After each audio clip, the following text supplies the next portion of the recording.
विद्यार्थियों, आज नया दिन, नई सुबह और नया दिन, नई सुबह पर आज हम एक नए अध्याय है इंटरेस्टिंग चैप्टर के साथ आप लोगों के समक्ष उपस्थित हुआ हूँ। प्रिय विद्यार्थियों, आज तक मैंने आपको बहुत सारे चैप्टर पढ़ा है और कुछ दिनों में मैंने मुगल कालीन स्थापत्य कला, मुगल कालीन चित्रकला विविध पक्षों के बारे में बताया। आज हम एक नए अध्याय का अध्ययन करेंगे और वो नया अध्याय है मुगल कालीन शिक्षा और मुगल कालीन संगीत, अर्थात मुगल काल में शिक्षा के क्षेत्र में क्या उल्लेखनीय प्रगति हुई, संगीत के क्षेत्र में क्या क्या नई नई बातें हुई, आज हम इसका अध्ययन करेंगे। तो बीए सेकेंड ईयर के विद्यार्थियों के लिए very most important question, Mughal काल में शिक्षा और संगीत के क्षेत्र पर टिप्पणी लिखिए। तो प्रिय विद्यार्थियों, पहला अध्याय हम लेते हैं मुगल कालीन शिक्षा। मुगल कालीन शिक्षा में सबसे पहले हम पढ़ते हैं मकतब और मदरसा। दो शब्दों का अध्ययन करेंगे। पहला शब्द मैंने बोला मकतब और दूसरा शब्द मैंने बोला मदरसा। मकतब किसे कहते हैं? मकतब अर्थात प्राथमिक शिक्षा के केंद्र। मुस्लिम विद्यार्थियों को जिस जगह पर प्राथमिक शिक्षा दी जाती थी उन प्राथमिक शिक्षा के केंद्रों को कहते थे मकतब, और जिन स्थानों पर मुस्लिम विद्यार्थियों को उच्च शिक्षा प्रदान की जाती थी उच्च शिक्षा केंद्रों को कहते थे मदरसा। तो वापस रिपीट कर रहा हूं, वापस ध्यान से सुनना। मुस्लिम शिक्षा के दो केंद्र, एक था मकतब, मकतब मतलब प्राथमिक शिक्षा के केंद्र, दूसरा बताया मैंने मदरसा, उच्च शिक्षा के केंद्र। प्रिय विद्यार्थियों, वर्तमान समय में तो विद्यार्थी अध्ययन करते हैं, विभिन्न प्रकार की डिग्रियां की जाती हैं, विभिन्न प्रकार के कोर्सेज होते हैं, विभिन्न प्रकार की डिग्रियां, लेकिन मुगल काल में विद्यार्थियों को 3 प्रकार की डिग्रियां दी जाती थी। जो विद्यार्थी तर्क की शिक्षा अर्जित करता था, तर्क के विद्यार्थियों को फाजिल की उपाधि दी जाती थी। तर्क के विद्यार्थियों को कौन सी उपाधि दी जाती थी? फाजिल की उपाधि दी जाती थी। जो विद्यार्थी धर्म की शिक्षा अर्जित करते थे, धर्म की शिक्षा अर्जित करने वाले व्यक्तियों को कौन सी उपाधि दी जाती थी? आमिल की उपाधि दी जाती थी। और जो विद्यार्थी साहित्य की डिग्री अर्जित करते थे उन्हें काबिल की उपाधि दी जाती थी। तो मुगल काल में तर्क शास्त्र के विद्यार्थियों को उपाधि फाजिल की उपाधि, धर्म के विद्यार्थियों को आमिर की उपाधि और साहित्य के विद्यार्थियों को काबिल की उपाधि दी जाती थी। नेक्स्ट अगला सुनना, मुगल कालीन शिक्षा में नस्तलिक प्रथा क्या थी? नस्तलिक प्रथा से तात्पर्य है इतिहास लेखन की अत्यंत ही सुंदर लिखावट। इतिहास लेखन की अत्यंत ही सुंदर लिखावट को क्या कहते थे? नस्तलिक प्रथा। और यह मुगल बादशाह अकबर की सबसे प्रिय लेखन की शैली थी। मैंने आपको कल भी बताया था, सुंदर लिखावट के कारण अकबर ने हुसैन कश्मीरी वाला को कौन सी उपाधि दी? जरी कलम की उपाधि दी। मैंने आपको कल भी बताया था। नंबर 1 वापस रिपीट कर रहा हूँ, वापस ध्यान से सुनना। कल मैंने बताया था चित्रकला विभाग का अध्यक्ष था अब्दुल समद। अकबर ने अब्दुल समद को कौन सी उपाधि दी? सीरी कलम की उपाधि दी। और सुंदर लिखावट के कारण हुसैन कश्मीरी वाला को कौन सी उपाधि दी? कलम की उपाधि दी। दोनों बातें याद रखना है, मिक्स मत कर देना। अगला लेते हैं इतिहास में इतिवृत्त। इतिवृत्त किससे कहते हैं? इतिवृत्त से तात्पर्य है मुगल कालीन इतिहास, तारीख वाइज, वर्ष वाइज है, तारीख वाइज, वर्ष वाइज और क्रमबद्ध तरीके से जो इतिहास लिखा जाता था उस इतिहास लेखन की पद्धति को क्या कहते थे? इतिवृत्त। तो वापस सुनना, वापस रिपीट कर रहा हूं। मकतब प्राथमिक शिक्षा के केंद्र, मदरसा उच्च शिक्षा के केंद्र। विद्यार्थियों को 3 प्रकार की डिग्रियां दी जाती थी। उसके पश्चात मैंने बताया अकबर की लेखन की प्रिय शैली थी नस्तलिक प्रथा। अकबर ने सुंदर लिखावट के कारण हुसैन कश्मीरी वाला को जरी कलम की उपाधि दी। इसके पश्चात मैंने आपको बताया मुगल काल में जो इतिहास तिथि वाइज, वर्ष वाइज, क्रमबद्ध तरीके से लिखे जाते थे उसे इतिवृत्त कहा जाता था। पहला लेते हैं प्रिय विद्यार्थियों बाबर कालीन शिक्षा। मैंने पहले भी बताया था, बाबर को भारत में शासन करने का समय बहुत कम मिला, फिर भी बाबर ने भारत में एक मदरसे की स्थापना की। बाबर ने आगरा में एक मदरसा खुलवाया, उसका नाम था मुहद्दसिब। तो बाबर ने उच्च शिक्षा को प्रोत्साहन देने के लिए कौन सा मदरसा खुलवाया? आगरा में मुहद्दसिब मदरसा। उसके बाद हुमायूं का तो योगदान नगण्य था। हुमायूं के बाद आ जाते प्रिय विद्यार्थियों अकबर। पढ़ा है अकबर महान। मुगल कालीन इतिहास में है कितने महान हुए? एक अकबर महान। प्राचीन भारत देखो, इतिहास में कुल 3 महान है। प्राचीन भारत में अशोक महान है, मिडेवल इंडिया में अकबर महान, और संसार को खुश करने के लिए सिकंदर महान, हिंदुओं को खुश करने के लिए अशोक महान, मुसलमानों को खुश करने के लिए अकबर महान, और विश्व को खुश करने के लिए सिकंदर महान। 3 महान हुए। और इसमें से आज मैं पढ़ा रहा हूं है महान अकबर कालीन शिक्षा। याद रखना प्रिय विद्यार्थियों, है हुमायूं के पुत्र का क्या नाम था? हुमायूं का बेटा था अकबर। अकबर जब छोटा सा बालक था तो हुमायूं ने उससे पढ़ाई करवाने के लिए एक अध्यापक बुलाया, एक मार्शा बुलाया, और उस मार्शा का नाम था अब्दुल लतीफ। अब्दुल लतीफ रोजाना अकबर को पढ़ाने के लिए आता है। अकबर का दिमाग उजुल फुजुल बातों में लगता रहता था, फालतू बातों में अकबर का दिमाग घूमता रहता था। पढ़े में जी लगे नहीं। तो अब्दुल लतीफ भी उससे पढ़ा के दुखी हो गया, और अब्दुल लतीफ को गुस्सा आया और उसने अकबर को एक थप्पड़ मारी, एक तमाचा लगाया। समझा के पक गया हूं, लेकिन तेरे दिमाग में बात बैठती नहीं है क्या? जैसे अब्दुल लतीफ ने अकबर को तमाचा लगाया है, छोटा सा बालक था अकबर ने कहा, अब्दुल लतीफ तेरी इतनी हिम्मत, तूने है एक राजकुमार को, हुमायूं के बेटे को थप्पड़ मारी। उसी समय अकबर उठा है, उसने अब्दुल लतीफ का कॉलर पकड़ कर उठाया और एक थप्पड़ वापस लगाई अपने अध्यापक अब्दुल लतीफ को, ये ले। अब्दुल लतीफ मार खाकर हुमायूं के पास आया और हुमायूं से कहा, हुमायूं ये तेरे बेटे ने आज एक अध्यापक को मारा है, कभी नहीं पढ़ेगा तेरा बेटा, कभी नहीं पढ़ेगा, ये अनपढ़ का अनपढ़ रहेगा। हुमायूं ने बहुत रोका, लेकिन अब्दुल लतीफ चला गया। और वास्तव में अकबर जिंदगी पर पढ़ाई भी नहीं की है। एकमात्र अनपढ़ मुगल शासक कौन है? अकबर। जितने भी मुगल शासक हुए सभी सर्वाधिक पढ़े लिखे और शिक्षित व्यक्ति थे। एकमात्र निरक्षर अनपढ़ मुगल बादशाह कौन था? अकबर। प्रिय विद्यार्थियों, एक बात याद रखना है, जो आदमी कम पढ़ते हैं, पुराने जमाने में देखा होगा आपने, कम पढ़े लिखे व्यक्ति लेकिन कैलकुलेशन तो मुंह पर बहुत फास्ट कर लेते हैं। और पढ़े लिखे व्यक्तियों को तो कोई कैलकुलेशन करने के लिए कहा जाए तो कंप्यूटर का सहारा लेंगे, कैलकुलेटर का सहारा लेंगे और कैलकुलेशन करते रहेंगे। और कम पढ़े लिखे पुराने जमाने के व्यक्ति बहुत ही फास्ट मुंह पे कैलकुलेशन कर देते हैं। अकबर भले ही अनपढ़ था, लेकिन जितने भी मुगल शासक हुए उनमें से सबसे महान शासक कौन हुआ? अकबर महान। क्लियर? तो याद रखना, अकबर के शिक्षक का नाम था अब्दुल लतीफ, और एकमात्र अनपढ़ मुगल शासक कौन था? एकमात्र अनपढ़ मुगल शासक था अकबर। प्रिय विद्यार्थियों, अकबर भले ही अनपढ़ था, लेकिन अपने बेटे को सबसे सर्वोत्तम शिक्षा प्रदान की। अपने बेटों को पढ़ाने के लिए योग्य अध्यापकों को नियुक्त किया। अपने बेटे सलीम का मतलब जहांगीर, अपने बेटे सलीम को हिंदी पढ़ाने के लिए अब्दुल रहीम खाना को अपॉइंट किया, और मुराद को पढ़ाने के लिए मोहसे रोद को अपॉइंट किया।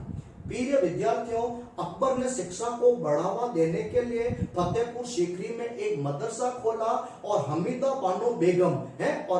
बानो बेगम ने भी दिल्ली में एक मदरसा की स्थापना की। महम अनंगा ने भी दिल्ली में एक मदरसा की स्थापना की। इस प्रकार अकबर भले ही अशिक्षित था, लेकिन उसने शिक्षा के क्षेत्र में उल्लेखनीय प्रयास किए। अकबर ने फारसी भाषा को राजकीय भाषा बनाया, और मुगल कालीन विद्यालयों में, मुगल कालीन मकतबों में, मदरसों में विद्यार्थी फारसी भाषा की शिक्षा अर्जित करते थे। याद रखना, फारसी भाषा की शिक्षा हिंदू और मुस्लिम दोनों विद्यार्थी अर्जित करने आते थे।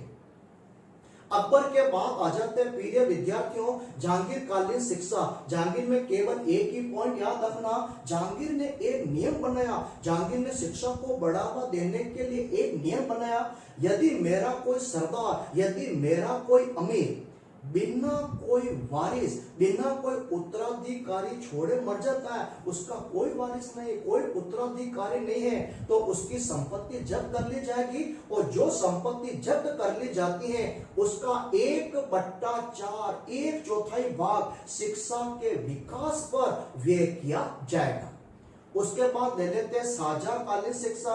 शाहजहां में केवल एक ही पॉइंट याद रखना, शाहजहां ने आगरा में एक मदरसा बनाया, दारुल उल बरका। कौन सा बनाया? दारुल उल बरका मदरसे का निर्माण कराया।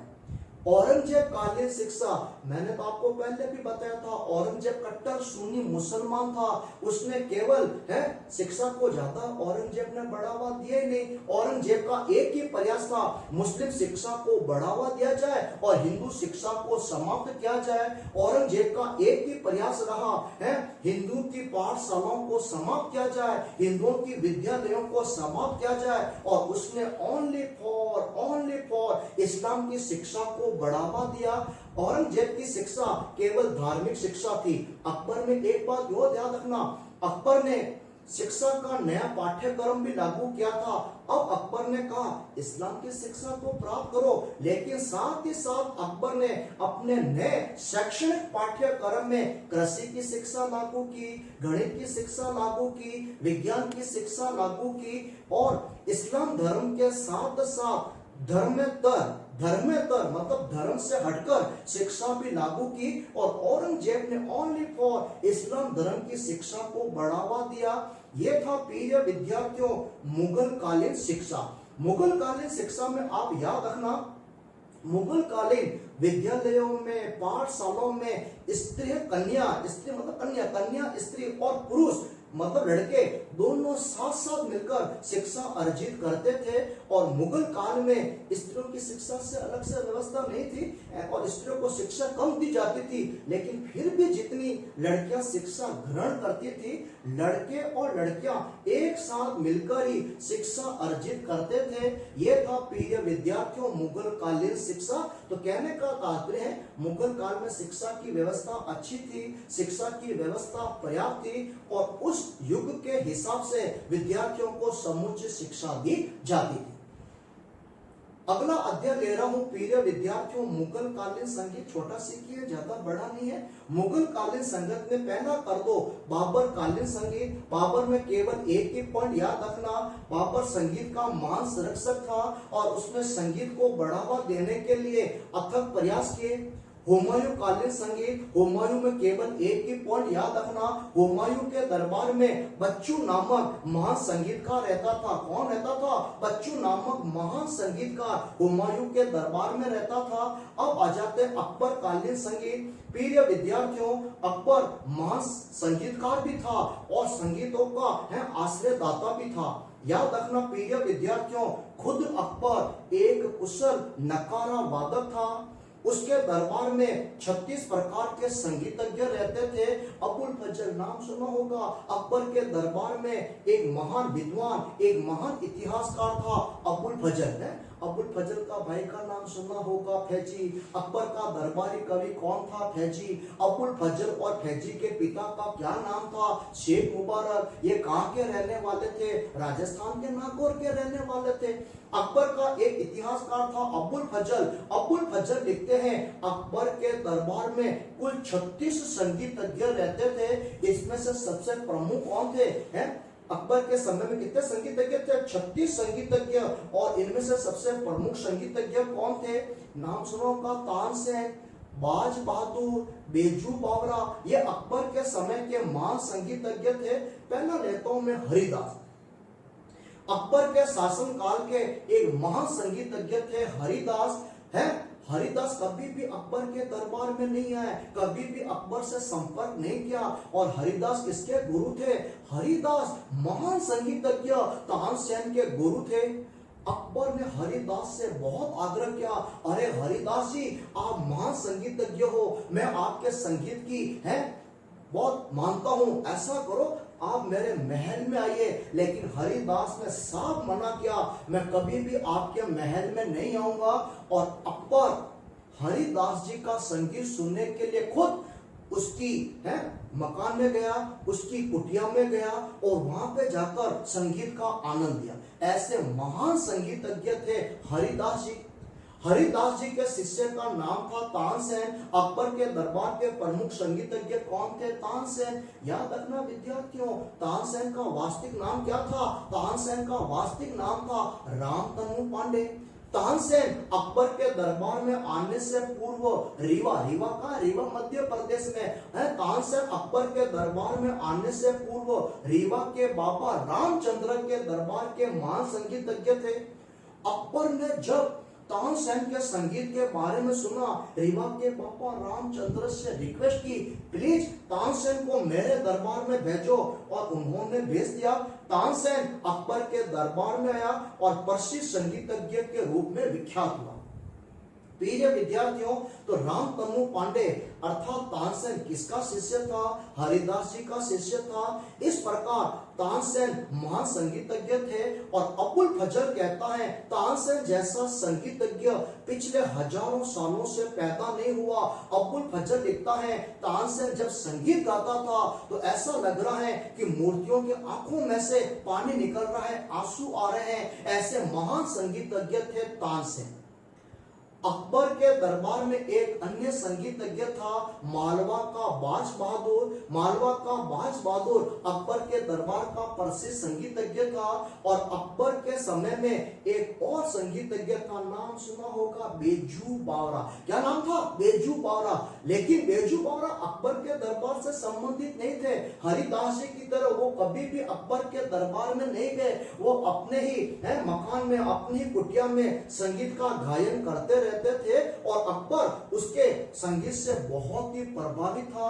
यह था प्रिय विद्यार्थियों अकबर कालीन संगीतज्ञ। एक सवाल मैं पूछता हूं, अकबर ने तानसेन को संगीत के क्षेत्र में कौन सी उपाधि दी? कंठा भरत वाणी की उपाधि दी। वापस सुनना, अकबर ने तानसेन को कंठा भरत वाणी की उपाधि दी। साजा के अकबर हो गया अकबर कालीन संगीत। अकबर के बाद आ जाते हैं जहांगीर। जहांगीर में केवल एक ही पॉइंट याद रखना, जहांगीर ने एक बहुत बड़ा गजल गायकार था जिसका नाम था शौकी खां। जहांगीर ने प्रसिद्ध गजल गायकार शौकी खां को आनंद खां की उपाधि दी। और तानसेन का बेटा था विलास खां और छत्र खां। ये दोनों भी जहांगीर के समय के महान संगीतज्ञ थे। अब आ जाते हैं शाहजहां कालीन संगीत। शाहजहां में केवल एक ही पॉइंट याद रखना, शाहजहां खुद ध्रुपद गायन में बहुत ही निपुण था। अकबर था नकारा वादक, बाबर था कुशल नर्तक, हुमायूं भी था कुशल नर्तक। हुमायूं के दरबार में बच्चू रहता था, अकबर था नकारा वादक। उसी प्रकार से शाहजहां ध्रुपद गायन में बहुत ही निपुण था। शाहजहां के दरबार में एक महान संगीतज्ञ रहता था लाल खां। और शाहजहां ने लाल खां को गुण समुद्र की उपाधि दी। कौन सी उपाधि दी विद्यार्थियों? लाल खां को गुण समुद्र की उपाधि दी। इस प्रकार शाहजहां के समय में भी संगीत को बहुत अधिक बढ़ावा मिला। और अंत में ले लेते हैं औरंगजेब कालीन संगीत। मैंने आपको हजारों बार बताया, औरंगजेब कट्टर सुन्नी मुसलमान था। उसे स्थापत्य कला से चीड़, चित्र कला से चीड़, साहित्य से चीड़ और संगीत से चीड़। औरंगजेब ने संगीत को इस्लाम विरोधी मानकर संगीत पर रोक लगा दी। संगीत डिपार्टमेंट को बंद कर दिया। सभी संगीतकारों को अपने मुगल दरबार से निकाल दिया। इस प्रकार औरंगजेब बहुत बड़ा कुशल वीणा वादक था, बहुत अच्छी वीणा बजाता था, लेकिन संगीत पर रोक लगा दी। औरंगजेब ने संगीत पर रोक लगाई, लेकिन उसके जितने भी दरबारी थे, जितने भी प्रांतीय अधिकारी थे, उन्होंने औरंगजेब से चिप कर अपने दरबार में संगीत को प्रोत्साहन दिया। सबने चिपकर चोरी छिपे अपने अपने दरबार में, अपने अपने प्रांतों में संगीत कला को प्रोत्साहन दिया। यही कारण है भारतीय शास्त्रीय संगीत पर सर्वाधिक संगीत ग्रंथों की रचना किसके शासन काल में हुई? औरंगजेब के शासन काल में हुई। क्या किया, संगीत पर रोक लगाई। फिर भी सर्वाधिक संगीत ग्रंथों की रचना किसके समय में हुई, औरंगजेब के शासन काल में हुई। और औरंगजेब के बाद मोहम्मद शाह रंगीला के समय में संगीत को थोड़ा बहुत प्रोत्साहन मिला। तो वापस याद रखना प्रिय विद्यार्थियों, अकबर था नक्कारा वादक, शाहजहां था ध्रुपद गायन में सिद्धहस्त, और औरंगजेब है बांसुरी बजाने में, वीणा वादक में सिद्धहस्त था। यह था मुगल कालीन संगीत। तो प्रिय विद्यार्थियों, बीए सेकेंडरी के विद्यार्थियों के लिए आज मैंने 2 चैप्टर आपको बताया। एक चैप्टर मैंने बताया मुगल कालीन शिक्षा और दूसरा बताया मुगल कालीन संगीत। इसको ध्यान से सुनना, ध्यान से देखना और ध्यान से याद करना। वेरी मोस्ट इंपोर्टेंट क्वेश्चन आपके लिए। थैंक यू, धन्यवाद।